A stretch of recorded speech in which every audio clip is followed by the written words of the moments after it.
Okay, let's have a look at some gangster films. It's not my favourite genre, but there are some bloody good films. You got Martin Scorsese's Mean Streets, which I haven't seen in a very long time, so I should probably rectify that. Not a very interesting cover or anything, but it's a full video one, that's why. That one. Then got Bugsy in widescreen. It's a 50s set, directed by Barry Levinson with Warren Beatty, about how they built Vegas. You got some other ones there in the collections.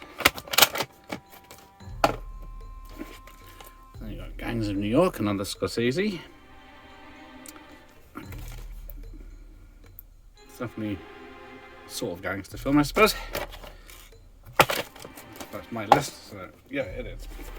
Then you got Goodfellas, of course, which is probably most people's top list in their top 3. It's a cracking film. So this is the standard release, and then you've got this one that came out in a special Underworld Epics Select collection. But there's 1 minute difference, but I doubt. I doubt it's actually extra footage.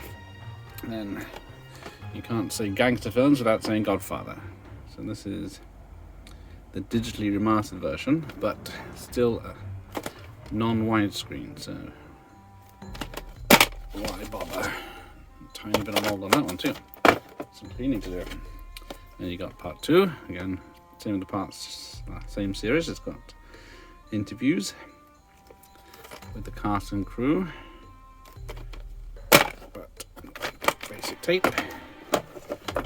Then do have one widescreen Godfather, as it should be seen in its widest screen possible,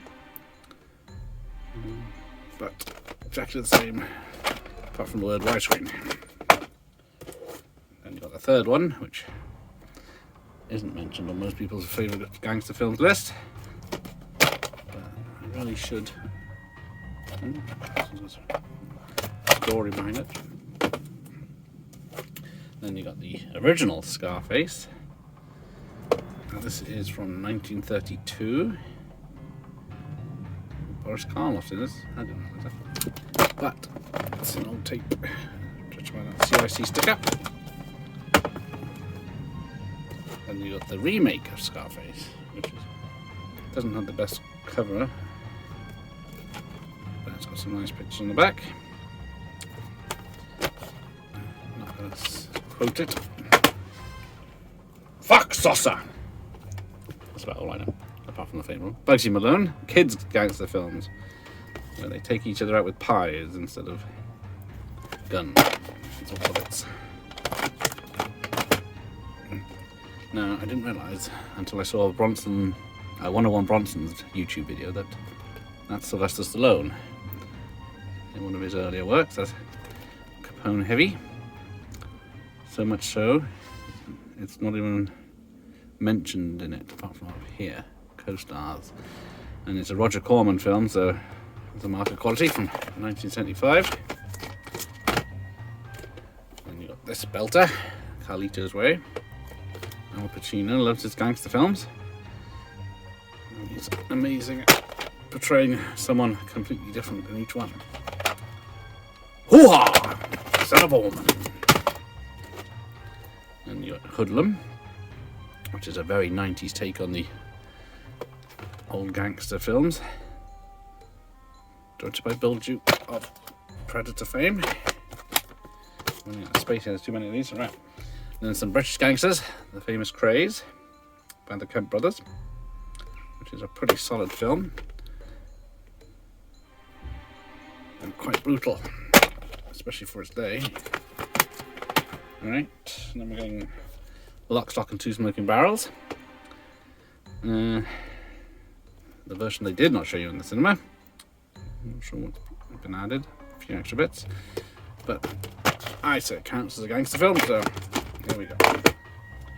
Now, this I remember seeing when they came out in the video shops, but I don't think I've ever seen the film. Who's in it? Michael Nouri, Brian Benben, Joe Penny. Doesn't even say who directed it. But looks like, how long is this? 981, 2 hours. But it's another Bugsy story. So why not have a Godfather ripoff of Gangster Wars 2? And continuing the story, so this one at least gets the director's credit. Oh, it's only 86 minutes. I smell a Rush sequel. Then you got a Bronx Tale, which I don't think I've seen, I'm afraid, from this. Directed by Robert De Niro. This is his only directorial role. But yeah, I should really watch this. I'm sure you agree. And finally, probably my favourite, The Untouchables. By Brian De Palma. It was his second or third. Well, it was his second, but out of the 3 gangster films. But I just love the music, the look of it, everything. Connery and all of them. Well, thank you for watching. Here under the lesson.